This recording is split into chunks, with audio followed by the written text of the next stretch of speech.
Good morning dear students, I am doctor Manish Jaiswal. तो चलिए, NEET 2022 का एग्ज़ाम फाइनली कल 17 जुलाई को समाप्त हो गया है जैसे तैसे। और उम्मीद करता हूँ कि आप सभी लोगों ने अपने मार्क्स भी चेक कर लिए होंगे टिल नाउ। यदि नहीं चेक किया है तो आप अपने मार्क्स चेक कर सकते हैं, क्योंकि अब उसे बदला नहीं जा सकता। मतलब अब वापस आप कल पे नहीं जा सकते और उसको करेक्ट नहीं कर सकते। तो जितने भी मार्क्स आने हैं, जो भी मार्क्स आने हैं, आप बिल्कुल चेक कर सकते हैं विदाउट हेजिटेशन, क्योंकि उसके अकॉर्डिंग ही अब आपको आगे की स्ट्रेटजी फॉलो करनी है। तो देखिए क्या होने वाला है, हम इन सब चीज़ों को डिस्कस करेंगे। और बहुत ज़्यादा मैं पोस्टमार्टम नहीं करने वाला हूँ नीट के पेपर का, क्योंकि आप सभी को पता है जो हो गया सो हो गया। अब अच्छा गया बुरा गया जैसा भी गया चला गया, है ना। बहुत डिटेल में पोस्टमार्टम नहीं करेंगे, बट टीचर्स से और स्टूडेंट्स, मैंने टीचरों से भी बात किया जो सब्जेक्ट के एक्सपर्ट हैं, फिजिक्स के, केमिस्ट्री के, एज वेल एज जो स्टूडेंट्स हैं, बहुत सारे स्टूडेंट्स से बात किया। तो एज़ पर माई एनालिसिस की जो एग्ज़ाम का जो लेवल था, जैसा कि एक्सपेक्टेड था, हर साल कोई ना कोई पेपर जो होता है वो थोड़ा लेंदी होता ही है। तो इस बार भी थोड़ा सा लेंदी पेपर था। इसके अकॉर्डिंग जो है आपका एक्सपेक्टेड कट ऑफ क्या होगा और एमबीबीएस की सीट बढ़ेगी तो उसका क्या फ़र्क पड़ेगा, इन सब चीज़ों को भी हम इसमें डिस्कस करेंगे। तो सबसे इम्पॉर्टेंट कि अब आगे आपको क्या करना है। एग्ज़ाम तो आपने दे दिया, यदि आप अभी इस साल ट्वेल्थ बोर्ड के एग्ज़ाम में थे, आपने फ्रेशर नीट अपीयर किया है या फिर आपने ड्रॉप लेके प्रिपरेशन किया है, तो देखो एनटीए वाले या जो काउंसलिंग कमेटी होती है आपका बहुत सारा समय बर्बाद करने वाले होते हैं पहले से ही। तो आपको पहले से स्ट्रेटजी बना लेनी है कि आगे आपको क्या करना है, चीज़ों को समझना है, किन किन चीज़ों की रिक्वायरमेंट होती है, होने वाली है आपको आगे। इन सब चीज़ों को हम लोग देखेंगे यहाँ पे। तो चलिए सबसे पहले थोड़ा सा आ जाते हैं हम लोग इस पे नीट 2022 के जो फिजिक्स, केमिस्ट्री और बायोलॉजी का। तो अकॉर्डिंग टू टीचर्स अगर हम देखें, ये सिंपल सी बात है, तो टीचर के अकॉर्डिंग कोई भी टीचर इनसे क्वेश्चन पेपर बनता है, इवन हमसे भी, तो हमें पेपर हमेशा आसान लगता है। लेकिन मेरा ऐसा मानना है कि स्टूडेंट का ओपिनियन ज़्यादा मैटर करता है किस पॉइंट ऑफ व्यू से, कि पेपर कैसा था। तो जैसे ज़्यादातर स्टूडेंट्स ये कह रहे हैं कि फिजिक्स का पेपर ईजी था, मतलब as compare to last year easy paper था। और लेकिन बायोलॉजी का पेपर लेंदी होने के कारण, क्वेश्चंस लंबे होने के कारण ये पेपर अटेम्प्ट करने के लिए टाइम कम मिला। साथ ही साथ केमिस्ट्री का पेपर भी थोड़ा सा लेंदी था, या कहना चाहिए अब लेंदी था तो आप उसको डिफ़िकल्ट कह सकते हैं।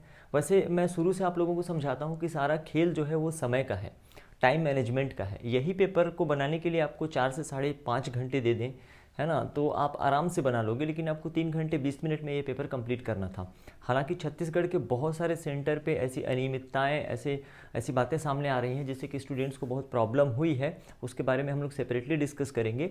कई जगह तो छात्रों को 2.5 घंटे का ही सिर्फ समय मिला है पूरे पेपर को बनाने के लिए, और कई जगह ऐसा सुनने में आ रहा है कि 5 से 5.5 घंटे मिला है। कई जगह ये भी बात पता चला है कि उन्हें पहले एक पेपर दिया गया था, बाद में वो पेपर वापस ले लिया गया और फिर से उनको दूसरा पेपर सॉल्व करने के लिए दिया गया। तो ये सारी चीज़ें, जब ये सब इंसिडेंट आपके साथ एग्ज़ाम हॉल में होता है, देखिए एग्ज़ाम से जस्ट पहले मैंने एक वीडियो बनाया था जिसमें मैंने आप लोगों को समझाया था कि आपको हर परिस्थिति के लिए, हर सिचुएशन के लिए तैयार रहना है, क्योंकि जो कुछ भी अगर ख़राब होगा तो आपका होगा, ना तो एग्जामिनर का कुछ ख़राब होगा, ना एनटीए वालों का होगा, ना तो आपके इन्विजिलेटर्स हैं उनका होगा, ठीक है। फ्यूचर आपका है, तो आपको मेंटली प्रिपेयर रहना चाहिए। अब ये सारी चीज़ें आप कहाँ सीखते हो? कई बच्चे जैसे ऑनलाइन कोचिंग वगैरह करते हैं तो घर पर बैठ के कंफर्टेबल इन्वायरमेंट में मोबाइल के सामने पढ़ाई कर रहे होते हैं, लेकिन एग्जाम हॉल में जब ऐसा सिचुएशन क्रिएट हो जाता है तो वो तुरंत पैनिक हो जाते हैं। इसलिए हम लोग अपने कोचिंग इंस्टीट्यूट्स में या जो भी टीचर्स हैं, आपको सिर्फ बायोलॉजी सब्जेक्ट नहीं पढ़ाते, एक्चुअल में आपकी तैयारी कराई जाती है हर उस परिस्थिति को निर्मित करके आपके साथ, सरकमटेंस को, कि जिसे आप एग्ज़ाम में फेस करो तो आप पैनिक मत हो, आपको बहुत ज़्यादा एंग्जाइटी मत हो उसको लेके, और इसके कारण आपका पेपर ना बिगड़ जाए। जैसे कुछ बच्चों ने मुझे बताया है, मतलब कि उनके एग्ज़ाम सेंटर में लाइट चली गई थी तो इतना अंधेरा हो गया था तो 20 से 25 मिनट उनके बर्बाद हो गए। कई जगह तो ऐसा हुआ कि 2 बजे से लेकर 5 बजे तक लाइट नहीं थी, तो फिर उनको विंडो के सामने बैठाया गया। तो मतलब ये सारी चीज़ें डिस्टर्बेंस हैं जो आपको डिस्टर्ब करते हैं, और अल्टीमेटली आपका जो होता है रिजल्ट जो है अफेक्टेड होता है इन सब चीज़ों से। देखिए 90% स्टूडेंट्स के साथ तो चलो अच्छा हुआ होगा कि उनके साथ कोई दिक्कत नहीं हुई होगी, लेकिन कुछ स्टूडेंट्स ऐसे ज़रूर रहे होंगे जिनके साथ ऐसी दिक्कतें हुई होंगी, है ना। लाइक बारिश का सीज़न है तो इलेक्ट्रिसिटी का चला जाना या पेपर का देर से मिलना। बहुत सारे स्टूडेंट्स ये भी कंप्लेन कर रहे हैं कि उनको 2 बजे की जगह 2:20 में या 2:25 में पेपर दिया गया।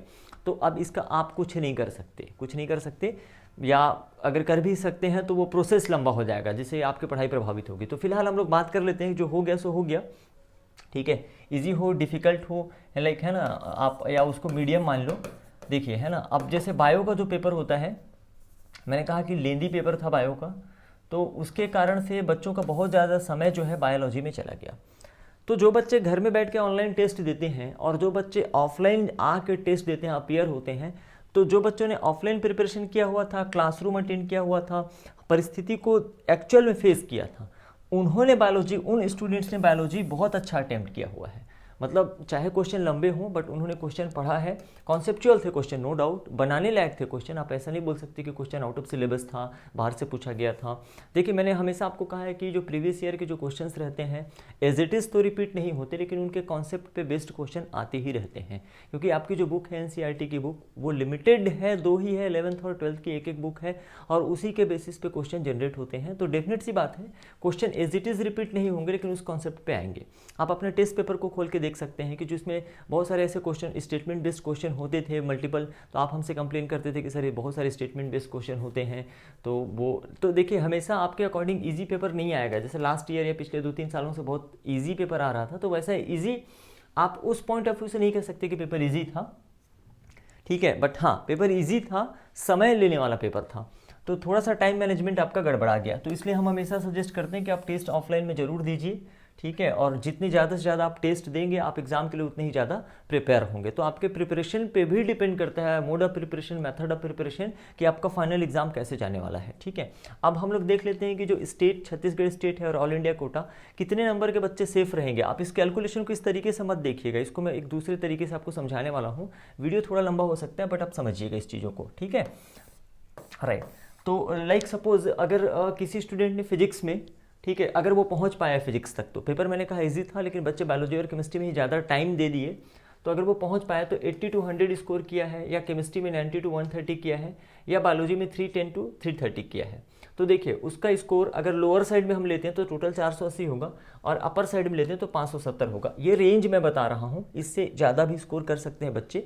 हम ज़्यादातर बल्क में उन स्टूडेंट्स को लेते हैं जो मीडियम रेंज में स्कोर करते हैं, मतलब ऐसे टाइप के स्कोर करते हैं, ठीक है भाई। करने वालों ने तो बायोलॉजी में 360 भी स्कोर किया है डेफिनेटली, बहुत सारे स्टूडेंट्स ने, है ना, हमारे पास आ चुके हैं ऐसे बहुत सारे स्टूडेंट्स के मार्क्स जिन्होंने 360 टच कर दिया है या 350 टच किया हुआ है, बट हम मेजर स्टूडेंट्स को ले रहे हैं। अब इसके बाद आप स्कोर करते हैं तो डेफिनेटली आप सेफ हैं।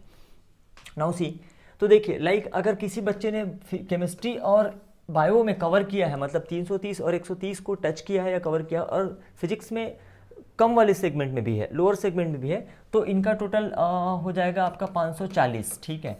मैं ये कह रहा हूँ कि छत्तीसगढ़ स्टेट में अगर आप जनरल कैटेगरी से बिलोंग करते हैं या ओबीसी कैटेगरी से बिलोंग करते हैं तो 540 नंबर पे आप सेफ हैं इस साल, ठीक है, क्योंकि कुछ नंबर ऑफ एमबीबीएस की सीटें भी छत्तीसगढ़ स्टेट में बढ़ने वाली हैं। लेकिन अगर तीनों सब्जेक्ट में आपने लोअर साइड में ही स्कोर किया हुआ है तो थोड़ी दिक्कत है। या फिर ऐसा हो सकता है कि चलो बायोलॉजी में आपने 310 किया है बट फिजिक्स और केमिस्ट्री में आपने 110 और 130 किया हुआ है, तो भी आप सेफ साइड में हैं। 550 हो जाएगा टोटल मार्क्स, तो भी आप सेफ साइड में रहेंगे। तो इसका कहने का मतलब ये है कि अगर ओवरऑल आपका टाइम मैनेजमेंट सही रहा है एग्जाम में, दैट मीन्स कि अगर किसी भी 2 सब्जेक्ट में आपने अच्छा स्कोर कर लिया है और तीसरे सब्जेक्ट में आप लोअर साइड में, लोअर साइड का मतलब ये नहीं कि फिजिक्स में आप 10 या 15 स्कोर करके आ रहे हैं, है ना, 50 नंबर स्कोर करके आ रहे हैं और आप एक्सपेक्ट कर रहे हो कि आप मेडिकल कॉलेज में चले जाओ। अब ऐसा बिल्कुल नहीं होता है। अब के समय में, आज के टाइम पे आपको तीनों सब्जेक्ट में स्कोर करना ही होता है, और अगर कोई एक सब्जेक्ट आपका पुअर है तो बाकी के 2 सब्जेक्ट में आपको हायर साइड में स्कोर करना है, और वो जो सब्जेक्ट आपका पुअर है या बहुत ज़्यादा स्ट्रांग नहीं है तो उसमें भी आपको लोअर जो मिनिमम क्राइटेरिया उसको क्रॉस करना ही है। कुछ बच्चे ऐसे हो सकते हैं कि बायोलॉजी में उन्होंने 350 स्कोर किया और फिजिक्स में 70 स्कोर किया और मेडिकल कॉलेज में उनका एडमिशन हो जाएगा, डेफिनेट सी बात है, बट ऐसे कम बच्चे होते हैं। तो ये होगी बात।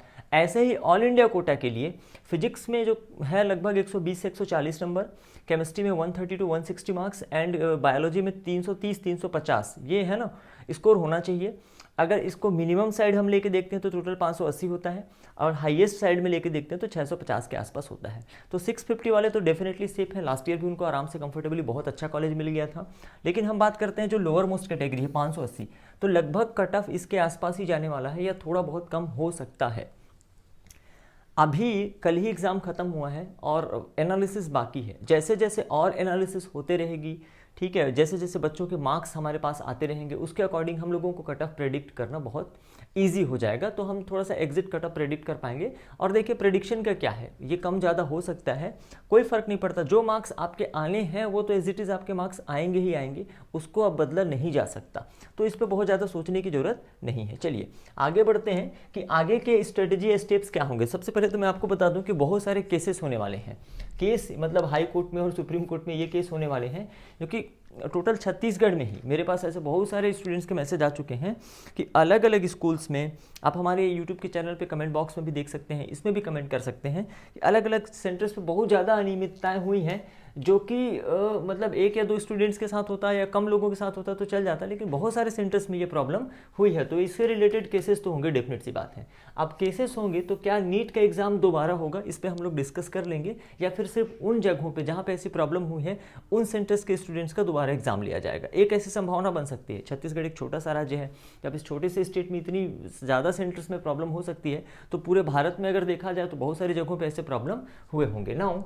रिजल्ट अगर सब कुछ सही रहता है तो रिजल्ट आने में तकरीबन आपके 1 मंथ लगने वाले हैं। बच्चे ध्यान से समझो, 1 महीने आपके लगने वाले हैं। मैं ये बता रहा हूँ कि कैसे आपका समय बर्बाद होता है। एक चीज़ आप और ध्यान रखिएगा, नीट 2023 का जो एग्ज़ाम है तय समय पे होगा, मतलब मई में ही होने वाला है। आप ये मत सोचिए कि ये कोविड के कारण लास्ट 2 to 3 ईयर से एग्जाम डिले होते आ रहा है तो क्या इस साल भी एग्जाम डिले होगा, बिल्कुल नहीं। आप बिल्कुल एक्सपेक्ट मत करिएगा, आपके पास प्रिपरेशन का टाइम कम है।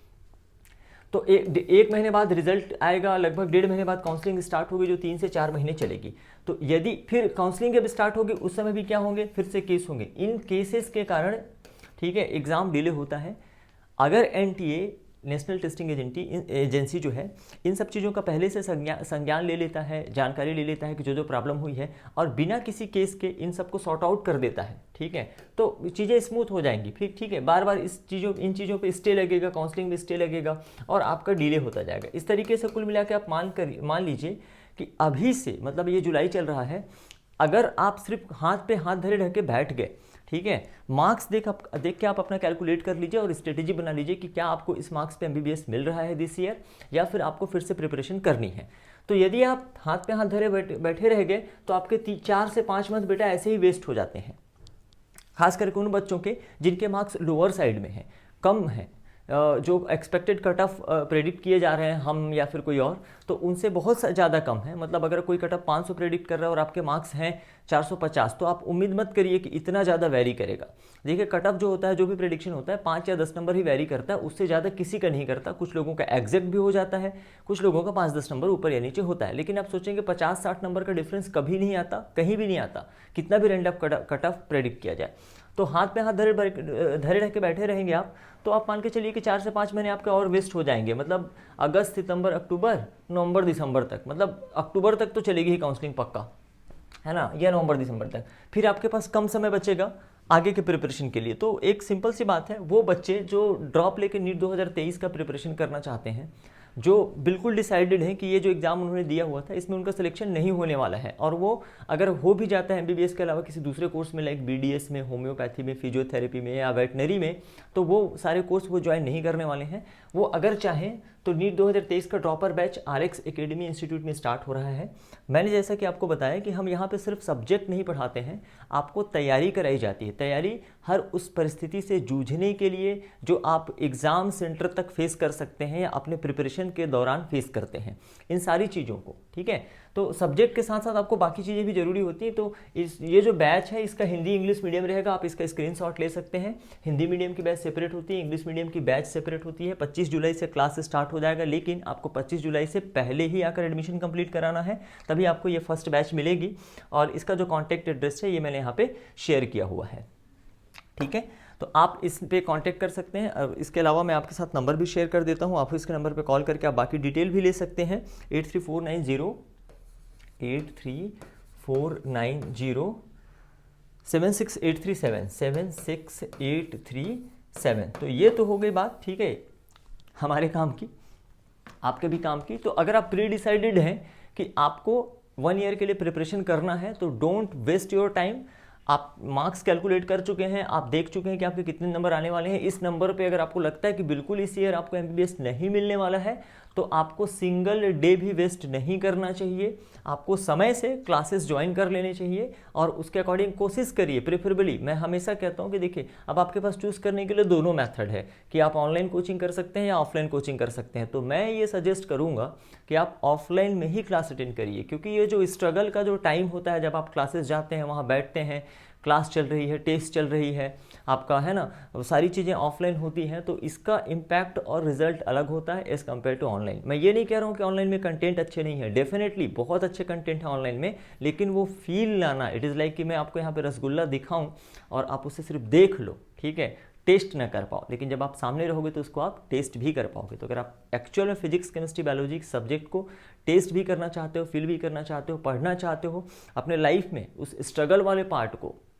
कम करना चाहते हो, तो आप ऑफलाइन क्लासेस ज्वाइन कर सकते हैं। बाकी आपकी मर्जी, आपकी इच्छा पे डिपेंड करता है, ठीक है। मैंने कहा, जैसे आपको बताया कि जिन बच्चों ने ऑनलाइन स्टडी, ऑनलाइन प्रिपरेशन किया हुआ था, ऑनलाइन टेस्ट दिए हुए थे, उनके साथ बड़ी दिक्कत हुई है इस बार, ठीक है। बाकी अपनी अपनी एनालिसिस होती है। So that's all for this video. मिलते हैं नेक्स्ट वीडियो में। Thank you very much.